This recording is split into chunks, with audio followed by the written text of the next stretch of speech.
નમસ્તે મિત્રો, મારું નામ સમીર છે.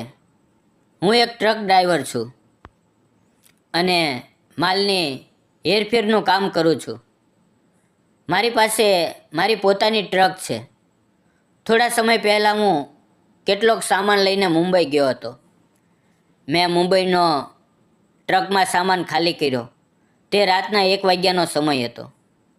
રાત્રે ભોજન કરીને હું મારા ગામ તરફ નીકળી પડ્યો. સવારે 6 વાગ્યે હું મારા ઘરે પહોંચ્યો. મારું ઘર 2-3 છાપરાવાળી નાની ઝૂંપડી છે.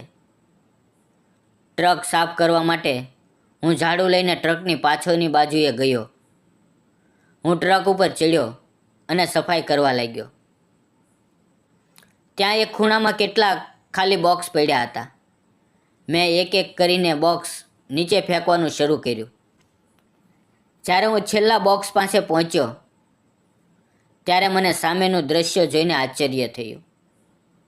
ત્યાં એક છોકરી ખૂણામાં બેઠી હતી. તે મારી સામે જોઈ રહી હતી અને ખૂબ ડરેલી દેખાતી હતી. મેં તેને પૂછ્યું, તું કોણ છે અને આ ટ્રકમાં શું કરા છો? તું કેવી રીતે અહીંયા આવી? તે કંઈ બોલી નહીં. હું તેની નજીક ગયો, તેનો હાથ પકડ્યો અને તેને ટ્રકમાંથી નીચે ઉતારી અને ઘરે લઈ આવ્યો. મારા માતા પિતા આ દ્રશ્ય જોઈ રહ્યા હતા. તેમને શંકા થઈ કે હું કોઈને ભગાડીને લાવ્યો છું. મેં મારી માતાને કહ્યું, મને ખબર નથી આ કોણ છે અને આ ટ્રકમાં કેવી રીતે આવી. મારી માતા તે છોકરી પાસે ગઈ અને બોલી, બેટા તું કોણ છે?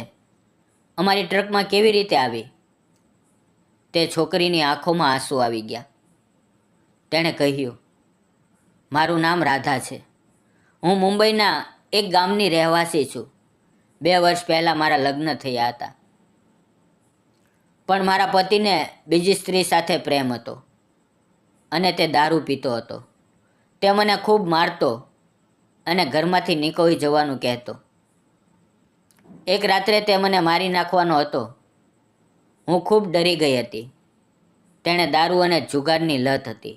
મિત્રો, નશો કરવો આપણા શરીર માટે હાનિકારક છે. તેનું ધ્યાન રાખો, નશો ન કરશો. વાર્તામાં આગળ, તે પૈસા જુગારમાં ઉડાવી દેતો. મને ત્યાં ખૂબ તકલીફ હતી, તેથી હું ભાગી ગઈ. રસ્તામાં મને એક ટ્રક ઊભેલી દેખાય તો હું તેમાં બેસી ગઈ. મેં વિચાર્યું કે મારું નસીબ મને જ્યાં લઈ જશે ત્યાં જઈશ. આ સાંભળીને મારા માતા પિતાને ખૂબ દુઃખ થયું. તેણે રાધાને પૂછ્યું, હવે તું ક્યાં જઈશ? રાધાએ કહ્યું, મારું કોઈ નથી. જ્યાં રસ્તો મળશે ત્યાં જઈશ. મારી માતાએ ચા બનાવી અને રાધાને આપી. ચા પીતા પીતા માતાએ રાધાને કહ્યું, બેટા તું અમારી સાથે થોડા દિવસ રહે, ક્યાંય જતી નહીં. તું ખૂબ યુવાન છે, લોકો તને ખરાબ નજરે જોશે. જો કોઈ સારી જગ્યા કે નોકરી મળે તો પછી જજે. આ સાંભળીને રાધાની આંખોમાં આંસુ આવી ગયા અને તેણે સહમતીમાં માથું હલાવ્યું. મિત્રો, રાધા ખૂબ સુંદર હતી અને મને તેના પર દયા આવી. માતા રસોડામાં ગઈ અને રાધા તેની પાછળ ગઈ. તે માતાને ખાવાનું બનાવવામાં મદદ કરાવવા લાગી. હું રાતભર ટ્રક ચલાવવાથી થાકી ગયો હતો, તેથી હું મારા રૂમમાં જઈને ખાટલા પર સૂઈ ગયો. થોડીવાર પછી માતાએ મને ઉઠાડ્યો. સવારના 10 વાગ્યા હતા. હું ઉઠ્યો, નાહ્યો અને ખાવા ગયો. અમારું નાનું કુટુંબ હોવાથી અમે બધા નીચે બેસીને ખાવાનું ખાતા હતા. રાધા પણ અમારી સાથે ખાતી હતી. તે મારી સામે જોતી હતી અને હું પણ તેની સામે જોતો હતો. અમારી નજરો મળતી હતી. રાધા નવી હતી, તેથી થોડી શરમાતી હતી. માતાએ કહ્યું, ખાવાનું પૂરું થયા પછી તું અને રાધા બજારમાં જઈને રાધા માટે 2 સાડી લઈ આવ. તેની પાસે કપડાં નથી અને હું મારી જૂની સાડીઓ તેને નથી આપવા માંગતી. રાધાએ કહ્યું, ના, મને સાડીની જરૂર નથી. પણ માતાએ કહ્યું, બેટા રહેવા દે. ખાવાનું પૂરું થયા પછી હું મારા મિત્ર પાસે ગયો અને તેની પાસેથી 2 વ્હીલર લીધું. રાધા તૈયાર થઈ અને અમે બંને બજારમાં જવા નીકળ્યા. હું બાઇકના મિરરમાં રાધાને જોતો હતો. તે ખૂબ સુંદર લાગતી હતી. તેના વાળ હવામાં ઉડતા હતા અને તેની મોટી મોટી આંખો મને આકર્ષિત કરતી હતી. અમે બજારમાં પહોંચ્યા અને સૌથી પહેલાં કપડાની દુકાને ગયા. રાધા માટે 2 સાડી ખરીદી. ત્યારે રાધાએ કહ્યું, માતા માટે પણ એક સાડી લઈ લો. તેમની સાડીઓ ઘણી જૂની થઈ ગઈ છે. મેં મારી માતા માટે પણ એક સાડી ખરીદી. પછી અમે નજીકના બગીચામાં ગયા. રાધા ના કરતી હતી, પણ મેં તેને બગીચો બતાવ્યો. તેને બગીચો ખૂબ ગમ્યો. ત્યાં એક આઈસ્ક્રીમ વાવ હતો. મેં બંને માટે આઈસ્ક્રીમ લીધો અને ખવડાવ્યો. ઘરે પાછા ફર્યા ત્યારે રાધાએ માતાને સાડીઓ બતાવી. માતાને તેમની સાડી ખૂબ ગમી. તે જ દિવસે સાંજે મારે બીજી ટ્રીપ પર જવાનું હતું, પણ મારું મન રાધાને છોડીને જવા માટે તૈયાર નહોતું. મને રાધા ખૂબ ગમવા લાગી હતી. 10-15 દિવસમાં રાધા ઘરમાં બધા સાથે ઘુલમિલ થઈ ગઈ. તે માતા સાથે ખેતરમાં નિંદામણ કરવા જતી, ઘરના કામમાં મદદ કરતી. માતાને રાધાનો સ્વભાવ ખૂબ ગમ્યો અને રાધાને પણ માતાનો સ્વભાવ ગમ્યો.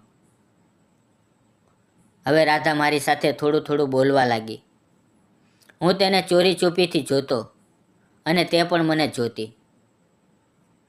એક રવિવારે માતાએ કહ્યું, બજારમાંથી સામાન લઈ આવ. મેં કહ્યું, માં, હું ખૂબ થાકી ગયો છું. પણ પછી જ્યારે રાધા બજાર જવા તૈયાર થઈ તો મને પણ તેની સાથે જવાનું મન થયું. હું ફરી મારા મિત્ર પાસેથી 2 વ્હીલર લઈને બસ સ્ટેન્ડ પહોંચ્યો, જ્યાં રાધા ઊભી હતી. મેં કહ્યું, ચાલ આપણે બંને બજાર જઈએ. રાધાએ કહ્યું, તમે તો થાકી ગયા હતા ને? મેં કહ્યું, મેં જાણી જોઈને માતાને એવું કહ્યું. રાધા સમજી ગઈ અને સ્મિત સાથે બાઇક પર બેસી. હું બાઇકના કાચમાં તેને જોતો હતો. મેં કહ્યું, આપણે બપોરે બજારમાં ખરીદી કરીશું. શું આપણે એક ફિલ્મ જોવા જઈએ? રાધા કંઈ બોલી નહીં, પણ હું તેને થિયેટરમાં લઈ ગયો. ફિલ્મ રોમેન્ટિક હતી અને મને રાધા પર વધુને વધુ પ્રેમ થતો ગયો. ઇન્ટરવલમાં મેં એક જ પોપકોર્નનું પેકેટ લીધું. અમે બંને એક જ પેકેટમાંથી ખાતા હતા અને અમારા હાથ એકબીજાને અડતા હતા. રાધા હસતી હતી. ફિલ્મ પછી અમે હોટલમાં ગયા, મિક્સ પાવ અને આઈસ્ક્રીમ ખાધું અને પછી બજારમાંથી શાકભાજી ખરીદ્યા. ઘરે પાછા ફર્યા ત્યારે અમે બંને ખૂબ ખુશ હતા. બીજે દિવસે હું ટ્રીપ પર જવાનો હતો. ઘરે માત્ર હું અને રાધા હતા. રાધા રસોડામાં વાસણ ધોતી હતી. હું તેની પાસે ગયો અને તેની સામે જોવા લાગ્યો. રાધાએ પૂછ્યું, તમારી ઉંમર કેટલી છે અને તમે હજુ લગ્ન કેમ નથી કર્યા? મેં કહ્યું, મેં ઘણી છોકરીઓ જોઈ, પણ અમારી પાસે વધુ જમીન નથી અને મારી પાસે સરકારી નોકરી પણ નથી. રાધાએ પૂછ્યું, તમને કેવી છોકરી જોઈએ? મેં કહ્યું, તારા જેવી, સુંદર અને બધાનું ધ્યાન રાખનારી. રાધા શરમાઈ ગઈ. મેં તેનો હાથ પકડ્યો અને કહ્યું, રાધા, રાધા, મને તું ખૂબ ગમે છે. તું બધાનું ધ્યાન રાખા છે. જો તારી ઈચ્છા હોય તો તું મારી સાથે લગ્ન કરીશ? રાધાની આંખોમાં આંસુ આવી ગયા. તે મારા ખંભે માથું મૂકીને રડવા લાગી. તેણે કહ્યું, તમારા માતા પિતા ખૂબ સારા છે અને તમે પણ. મને તમે ગમો છો. હું તમારી સાથે લગ્ન કરવા તૈયાર છું. સાંજે માતા પિતા ખેતરમાંથી આવ્યા. ખાવાના સમયે મેં માતાને કહ્યું, માતા, હું રાધા સાથે લગ્ન કરવા માંગુ છું. માતા ખૂબ ખુશ થઈ. તેણે રાધાને પૂછ્યું, બેટા, તને મારો દીકરો પતિ તરીકે મંજૂર છે? રાધા શરમાઈને હસી અને બોલી, હા. મારા માતા પિતાએ નજીકના મંદિરમાં અમારા લગ્ન કરાવી દીધા. હવે હું અને રાધા ખૂબ સુખી જીવન જીવીએ છીએ. રાધા મારા માતા પિતાને ખૂબ પ્રેમ કરે છે અને તેણે રાધાને પોતાની દીકરીની જેમ સ્વીકારી લીધી. મિત્રો, તમને શું લાગે છે? મેં રાધા સાથે લગ્ન કરીને બરાબર કર્યું કે ખોટું? તમારો અભિપ્રાય કોમેન્ટમાં જરૂર જણાવજો. જો આ વિડીયો ગમ્યો હોય તો ચેનલને લાઇક, શેર અને સબસ્ક્રાઈબ કરવાનું ભૂલશો નહીં. ફરી મળશું મિત્રો એક નવા વિડીયો સાથે. ત્યાં સુધીમાં આવજો. મિત્રો, વિડીયોમાં આવેલા નામ, પાત્ર અને ઘટના ફક્ત કાલ્પનિક છે. તેનો કોઈ પણ વ્યક્તિ, જાતિ કે ધર્મ સાથે સંબંધ નથી. આ વિડીયો માત્ર મનોરંજન માટે બનાવવામાં આવેલો છે. તેને અન્યથા ન જોશો. મિત્રો, આવી જ નવી નવી વાર્તાઓ સાંભળવા માટે અમારી ચેનલને સબસ્ક્રાઈબ જરૂર કરજો. ધન્યવાદ મિત્રો.